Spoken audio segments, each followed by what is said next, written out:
Good morning students. Today we discuss introduction of data structure. कि data structure क्या है, इसके कितने types हैं और इस पे कौन कौन से operations perform कर सकते हैं. तो सबसे पहले अपन देखते हैं data structure की definition. It is a way of collecting and organizing data in better way to perform effective data operations. Means ये क्या है, data को collect करने का एक तरीका है और जो जिससे अपन डेटा को ऑर्गेनाइज करते हैं. ऑर्गेनाइज का मतलब है उसको प्रोसेस करना और प्रोसेस करने के बाद उसके ऊपर effective actions, effective operations perform करना. इसके एग्जांपल के लिए मैं एक टेबल ले रहा हूँ जिस टेबल में प्लेयर्स की डिटेल है. लाइक प्लेयर का नेम स्ट्रिंग टाइप होता है और प्लेयर की age integer type. So player का नाम लाइक विराट, एज 26, धोनी 30, गंभीर 31, सहवाग 33. तो इस टेबल से अपन ये एनालिसिस कर सकते हैं कि कौन से प्लेयर की कितनी एज है और कौन से प्लेयर की एज किससे ज़्यादा है या कम है. सेम वे अब अपन देखते हैं classification of data structure. Means data structure को कितने टाइप्स में डिवाइड किए. डेटा स्ट्रक्चर को ब्रॉडली 2 टाइप्स में डिवाइड किया है. नंबर 1 सिंपल डेटा स्ट्रक्चर और number 2 compound data structure. Simple data structure के 2 पार्ट्स हैं. पहला है एरे और दूसरा है स्ट्रक्चर. वैसे कंपाउंड डेटा स्ट्रक्चर के भी तो 2 पार्ट्स हैं. पहला है लीनियर डेटा स्ट्रक्चर और दूसरा है नॉन लीनियर डेटा स्ट्रक्चर. अगर आप लीनियर की बात करें तो लीनियर के खुद के 3 पार्ट्स हैं, स्टैक, क्यू और लिंक लिस्ट. और नॉन लीनियर के 2 पार्ट्स हैं, ट्री और ग्राफ. यहाँ पे तुम्हारी बुक के सिलेबस के अकॉर्डिंग ट्री और ग्राफ को छोड़ के सारी चीजें नेक्स्ट चैप्टर में डिटेल में डिस्कस कर रखी है. तो अपन इन सबको डिटेल में डिस्कस नेक्स्ट चैप्टर में करेंगे. पहला है simple data structure. This type of data structure consist primitive data types like. अब यहाँ पे क्या है कि जो सिंपल डेटा स्ट्रक्चर होता है उसमें प्रिमिटिव डेटा टाइप्स यूज होते हैं. अब प्रिमिटिव डेटा टाइप क्या होते हैं? ऐसे डेटा टाइप जो बेसिक या प्राइमरीली यूज किए जाते हैं. फॉर एग्जाम्पल अपन बात करते हैं इंटीजर की. इंटीजर डेटा टाइप में क्या होता है कि हम नंबर्स को स्टोर करते हैं, ऐसे ही नंबर्स जिसमें डेसिमल पॉइंट ना हो. Example like 10, 20, 100, 200 whatever. Same way अगर मुझे कैरेक्टर या स्ट्रिंग को स्टोर करना है तो मेरा दूसरा टाइप है कैरेक्टर डेटा टाइप जिसमें हम कैरेक्टर्स और स्ट्रिंग को स्टोर कर सकते हैं. तीसरा है अपना डेटा टाइप जिसका नाम है रियल ऑब्लिक फ्लोट. यानी अगर अपन को नंबर्स से स्टोर करने हैं लेकिन नंबर्स के साथ डेसिमल वैल्यूज भी है, मींस डेसिमल पॉइंट को भी स्टोर करना है, तो हम अगर डेसिमल टाइप के नंबर्स को स्टोर करना है, डेसिमल पॉइंट वाले नंबर्स को, तो हम इंटीजर ना लेके क्या लेंगे, फ्लोट. अब नेक्स्ट है अपना बुलियन डेटा टाइप जिसको बुल से रिप्रेजेंट करते हैं. और बुलियन डेटा टाइप की 2 वैल्यू हो सकती है.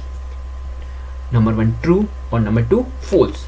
यानी ये बाइनरी नंबर सिस्टम को सपोर्ट करता है और ट्रू की वैल्यू 1 हो सकती है और फॉल्स की वैल्यू 0 हो सकती है. अब अगर अपन सिंपल डेटा स्ट्रक्चर के टाइप्स की बात करें तो उसके 2 टाइप हैं. पहला एरे और दूसरा स्ट्रक्चर. तो अब बात करते हैं एरे क्या है. It is collection of homogeneous data elements which store in contiguous memory allocation. Means array के अंदर एक ही प्रकार के डेटा एलिमेंट्स का कलेक्शन होता है जो कि एक कंटिन्यूअस मेमोरी एलोकेशंस पे स्टोर होता है. और एरे की इंडेक्स पोजीशन हमेशा 0 से स्टार्ट होती है और एरे स्टैटिक मेमोरी को सपोर्ट करता है. अब एग्जांपल देते हैं, इसका एग्जांपल देख लेते हैं. Like integer A of 5 equal to 1, 2, 3, 4 और 5. मीन्स यहाँ पे इंटीजर डेटा टाइप है, अपना प्रिमिटिव डेटा टाइप. ए अपना एरे का नाम है और ये जो ब्रैकेट में 5 लिखा है ये इस एरे की साइज है या कैपेसिटी है.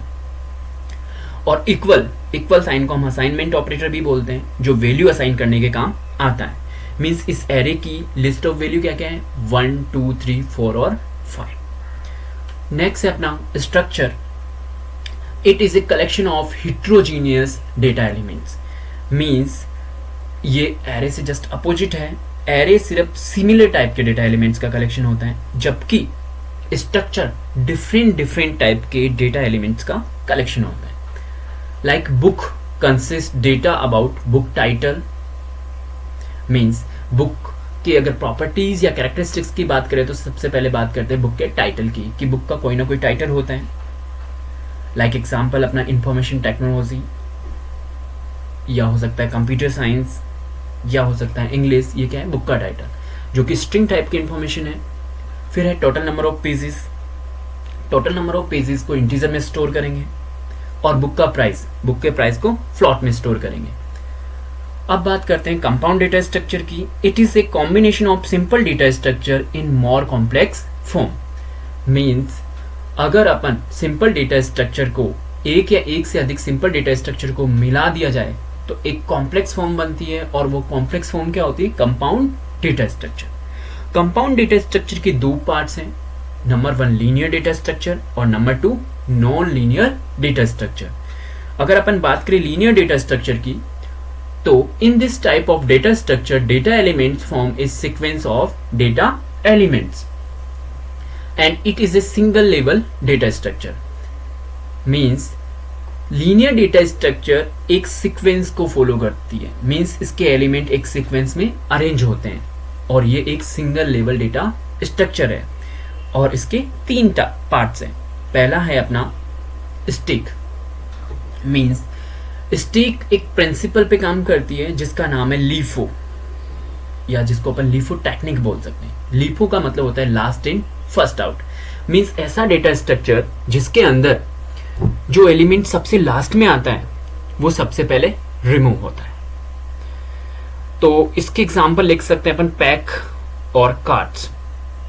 मीन्स जो अपने कार्ड्स का सेट होते हैं, कार्ड्स के अंदर अगर अपन किसी भी कार्ड को पिक करते हैं तो टॉप से पिक करते हैं, और अगर अपन को कोई कार्ड रखना है तो भी उसको टॉप पे रखते हैं। दूसरा एग्जांपल ले सकते हैं सेट ऑफ प्लेट्स की। लाइक प्लेट्स रखी हुई होती है, तो प्लेट्स में अगर कोई नई प्लेट रखनी है तो भी अपन उसके ऊपर रखेंगे टॉप पे प्लेट्स के, और अगर अपन को उसमें से प्लेट को यूज करना है या वहां से हटाना है तो टॉप वाली प्लेट को हटाते हैं। अब दूसरा है अपना Q. It works on FIFO technique. Means Q दूसरी टेक्निक पे काम करता है जिसका नाम है फीफो, और फीफो का मतलब होता है first in first out technique. इसको समझने के लिए इसका बेस्ट एग्जांपल ले सकते हैं अपन टोल बूथ्स का। जैसा कि अपन देखते हैं कि टोल बूथ्स पे व्हीकल्स की लाइन लगी होती है, और जो व्हीकल सबसे आगे खड़ा होता है वो सबसे पहले टोल बूथ को क्रॉस करता है। दूसरा example like line at reservation counters की। जो रिजर्वेशन काउंटर लाइक एयरपोर्ट पे फ्लाइट टिकट बुकिंग के लिए लाइन लगी होती है, रेलवे स्टेशन पे ट्रेन टिकट की बुकिंग के लिए लाइन लगी होती है, और बस स्टैंड पे बस की टिकट की बुकिंग के लिए लाइन लगी होती है। तो ये सारे एग्जांपल अपने क्यू के हैं। अपना थर्ड है link list. It is collection of nodes which connected to each other in linear fashion. Means link list में नोड्स होती है और एक से अधिक नोड्स आपस में जुड़ी होती है। और अब नोड क्या होती है? A node consist data and address of another node. Means एक नोड के अंदर डेटा भी होता है और एड्रेस भी होता है किसका? नेक्स्ट नोड का। और ये it support dynamic memory allocation. और ये किसको सपोर्ट करती है? डायनेमिक मेमोरी एलोकेशन को। लिंक लिस्ट के एग्जांपल को समझने के लिए अपन ऐसे एग्जांपल समझ सकते हैं कि लाइक अपनी अगर अपन ट्रेन की बात करें तो ट्रेन में जैसे इंजन होता है और फिर कंपार्टमेंट्स होते हैं, वैसे ही लिंक लिस्ट में हेडर नोड होता है इंजन की जगह, जो सिर्फ फर्स्ट नोड का एड्रेस रखता है, डेटा नहीं रखता। और जैसे कंपार्टमेंट की जगह यहाँ पे नोड्स होती है जिनमें हर एक नोड में डेटा होता है और एड्रेस होता है नेक्स्ट नोड का। अब बात करते हैं नॉन लीनियर डेटा स्ट्रक्चर की। नॉन लीनियर डेटा स्ट्रक्चर जो कि सीक्वेंस को फॉलो नहीं करती। In this type of data structure data element not form a sequence of data elements and it is a multi level data structure. There are two types. Means इस प्रकार की data structure में data elements एक sequence follow नहीं करते और एक से अधिक लेवल होते हैं। इस मल्टी लेवल को समझने के लिए अपन एग्जांपल ले रहे हैं ट्री का। लाइक ट्री में क्या होता है?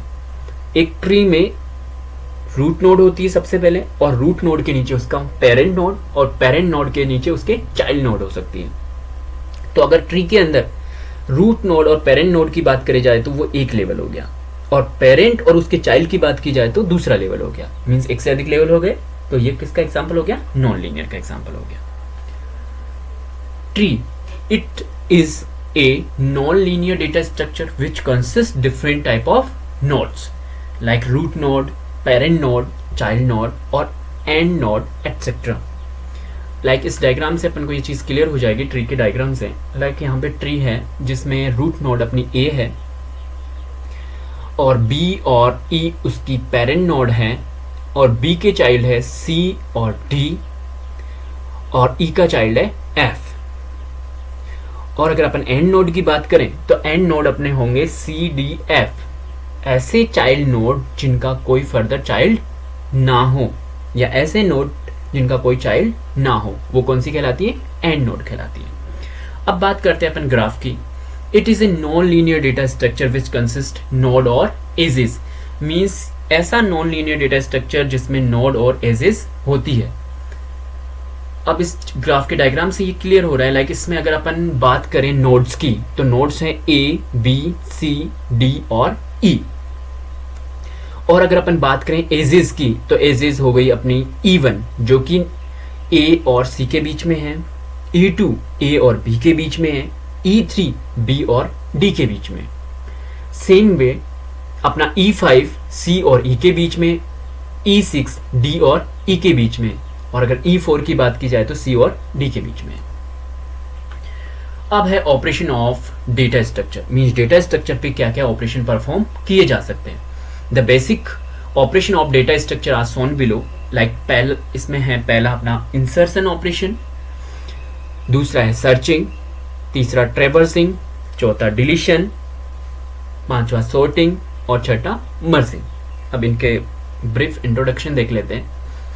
लाइक अगर अपन बात करें इंसर्शन की तो adding a new element in data structure, means data structure में एक नए एलिमेंट को ऐड करना। डिलीशन मीन्स डिलीटिंग और removing an existing element from data structure, means अगर डेटा स्ट्रक्चर में कोई एलिमेंट पहले से अवेलेबल है, एग्जिस्ट कर रहा है, तो उसको उस डेटा स्ट्रक्चर से हटा देना, रिमूव कर देना और डिलीट कर देना। Searching finding a specified data element in data structure, means data structure में जो भी अपनी लिस्ट या डेटा अवेलेबल है उसमें किसी स्पेसिफिक एलिमेंट को खोजना। हो सकता है वो एलिमेंट उस लिस्ट में अवेलेबल हो और हो सकता है वो एलिमेंट उस लिस्ट में अवेलेबल ना हो। तो सबसे पहला है अपना बाइनरी सर्च। बाइनरी सर्च में क्या होता है, हम डेटा एलिमेंट्स को टुकड़ों में, दो टुकड़ों में पहले बांटते हैं, मतलब टुकड़ों में बांट के सर्च करते हैं, और लीनियर सर्च में एक के बाद एक को सर्च करते हैं। अपन बाइनरी सर्च और लीनियर सर्च को डिटेल में डिस्कस नेक्स्ट चैप्टर में करेंगे। नेक्स्ट ऑपरेशन है अपना ट्रेवर्सिंग, मीन्स विजिटिंग और processing all the data element in A data structure, means data structure में सारे एलिमेंट्स को विजिट करना और प्रोसेस करना। यहाँ पे ट्रेवर्सिंग का सेंस है ट्रैवलिंग से, लाइक अपन डिफरेंट सिटी को ट्रैवल करते हैं, वैसे ही यहाँ पे डेटा एलिमेंट्स को ट्रैवर्स करते हैं, विजिट करते हैं। नेक्स्ट है sorting, arranging data element in specific order, means data element को एक स्पेसिफिक ऑर्डर में अरेंज करना। लाइक ऑर्डर हो सकता है अपना असेंडिंग और descending. Ascending order means increasing order, increasing order like A to Z, 1 to 100। Decreasing order like descending order और डिक्रीजिंग ऑर्डर लाइक 100 to 1 और Z to A। अब बात करते हैं मर्जिंग की। जैसे नाम सजेस्ट कर रहा है, मर्जिंग मीन्स मिलाना, combining element of similar data structure to form a new data structure of same type known as merging, means एक से अधिक एक ही प्रकार की लिस्ट को आपस में जोड़ देना क्या कहलाता है? मर्जिंग कहलाता है। और इसका बेस्ट एग्जांपल है मर्ज सॉर्ट। नेक्स्ट है एल्गोरिथम्स। अब एल्गोरिथम क्या होती है? It is step by step process of solving particular problem known as algorithm, means किसी भी प्रॉब्लम को या किसी भी प्रोग्राम को स्टेप बाय स्टेप में उसके प्रोसेस को लिखना क्या कहलाता है? एल्गोरिथम कहलाता है। और एल्गोरिथम की एफिशिएंसी होती है, उसको दो तरीके से मेजर किया जा सकता है। पहला है टाइम कॉम्प्लेक्सिटी। यहाँ पे टाइम कॉम्प्लेक्सिटी का सेंस है कि maximum time required to perform a program और execute a program known as time complexity. दूसरा है space complexity, means maximum space required. To execute a program और ए प्रॉब्लम।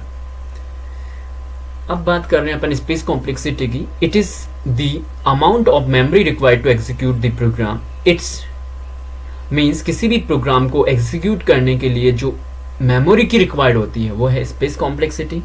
और स्पेस कॉम्प्लेक्सिटी के दो कंपोनेंट हैं, पहला है इंस्ट्रक्शन स्पेस और दूसरा है डेटा स्पेस। यहाँ पे इंस्ट्रक्शन स्पेस का सेंस है कि कमांड्स, लाइक प्रोग्राम में ऐसे फंक्शंस जो कमांड देते हैं, लाइक अगर अपन बात करें प्रिंटफ की, तो प्रिंटफ फंक्शन कमांड देता है प्रोग्राम में कि जो भी इसके अंदर प्रिंटफ फंक्शन में लिखा है उसको डिस्प्ले कराओ, प्रिंट कराओ। स्कैनफ फंक्शन, अगर सी प्रोग्राम की बात करूं तो स्कैनफ फंक्शन बोलता है कि इनपुट लेना है कीबोर्ड के थ्रू प्रोग्राम के अंदर। तो ये सब क्या है, इंस्ट्रक्शंस है। Like clear screen, CLR SCR, वो क्या करता है, स्क्रीन को क्लियर करने का कमांड देता है। अब बात करें डेटा स्पेस की, तो डेटा स्पेस में अपने वेरिएबल हो गए, कांस्टेंट हो गए, ये सब क्या होते हैं, डेटा स्पेस, जो डेटा को स्टोर करते हैं और स्पेस ऑक्यूपाई करते हैं। अब बात करते हैं टाइम कॉम्प्लेक्सिटी की। It is the amount of time required to run program known as time complexity. Means किसी भी प्रोग्राम को रन कराने के लिए रिक्वायर्ड टाइम क्या कहलाता है, टाइम कॉम्प्लेक्सिटी कहलाता है। और it is represented by big O notation. Time complexity को हम बिग ओ नोटेशन से रिप्रेजेंट करते हैं और इसके 3 टाइप्स होते हैं। सबसे पहला होता है बेस्ट केस टाइम कॉम्प्लेक्सिटी।